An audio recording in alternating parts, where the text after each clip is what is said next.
Salam sejahtera bagi kita semua. Kami dari tim tugas akhir dengan judul Rancang Bangun Sistem Deteksi dan Pelaporan Tindak Pelanggaran Penggunaan Helm untuk Pengendara Sepeda Motor di Lingkungan Kampus.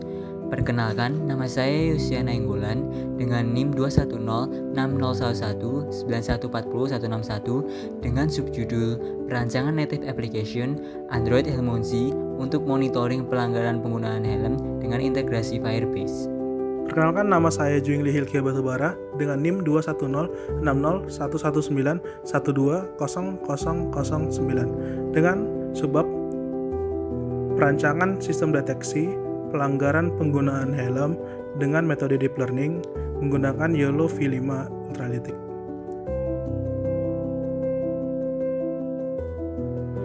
Setelah program dijalankan, sistem akan mengimport terlebih dahulu library yang dibutuhkan serta mengatur credential Firebase untuk dapat mengirim gambar nantinya. Sistem juga akan memanggil model deteksi dan melakukan setup webcam dengan OpenCV atau CV2 pada program agar dapat melakukan live video pada hardware dengan menggunakan webcam. Selanjutnya, sistem akan mengekstrak frame video dan array label untuk dicek pada proses real-time detection. Sistem yang mengecek terlebih dahulu label 1 dan cooldown pada sistem.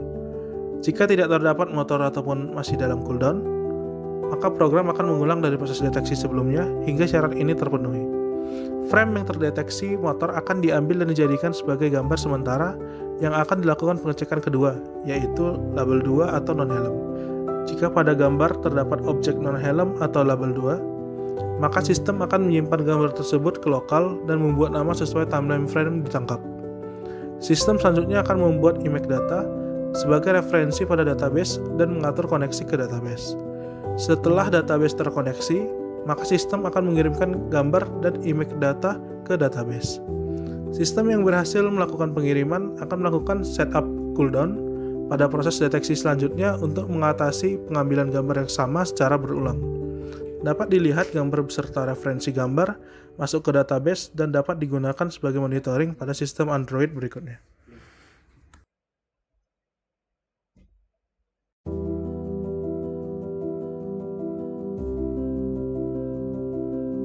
Saat aplikasi dibuka pertama kali, tampilan yang akan muncul ialah halaman pendaftaran atau sign up. Pada halaman ini, user dapat mendaftar dengan memasukkan alamat email, kata sandi, dan konfirmasi kata sandi, lalu menekan tombol daftar. Setelah mendaftar, maka aplikasi akan mengarahkan user pada halaman masuk atau sign in. Pada halaman ini, user dapat memasukkan email dan kata sandi yang telah didaftarkan. Kemudian user dapat menekan tombol masuk. Jika autentikasi berhasil, maka aplikasi akan mengarahkan user pada halaman home. Halaman home merupakan halaman utama dari aplikasi, yang berisi hari, tanggal, dan jumlah pelanggar pada saat itu. Pada halaman stats, user dapat melihat informasi total jumlah pelanggar, beserta jumlah pelanggar dalam 7 hari terakhir berupa grafik batang. Pada halaman image, user dapat melihat informasi berupa hari, tanggal, foto, dan waktu dari pelanggar terakhir yang terdeteksi. User juga dapat melihat seluruh pelanggar pada hari itu dengan menekan tombol lihat pelanggar hari ini. Jika user ingin melihat pelanggar pada tanggal tertentu, user dapat masuk ke halaman image, lalu menekan tombol lihat database. Aplikasi akan mengarahkan user ke halaman database. Pada halaman ini, user dapat melihat kalender dan memilih salah satu tanggal, serta menekan tombol lihat pelanggar. Maka, aplikasi akan mengarahkan user ke halaman database 2, di mana seluruh informasi pelanggar pada tanggal yang dipilih. Sistem yang kami rancang berfokus pada deteksi objek di suatu frame, di mana pengemudi maupun penumpang pada sepeda motor yang tidak menggunakan helm akan dianggap sebagai pelanggar, dan gambar pelanggaran tersebut akan dikirimkan ke database oleh hardware.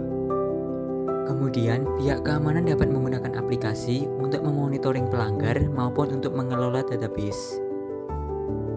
Dapat dilihat kinerja kedua subsistem yang terintegrasi, di mana sistem deteksi bekerja secara real-time mengirimkan gambar, dan aplikasi dapat menampilkan jumlah pelanggar secara real-time. Sistem dapat berjalan dengan optimal secara keseluruhan dan dapat digunakan oleh pihak keamanan untuk melakukan monitoring terhadap pelanggaran penggunaan helm di lingkungan kampus. Sekian dan terima kasih.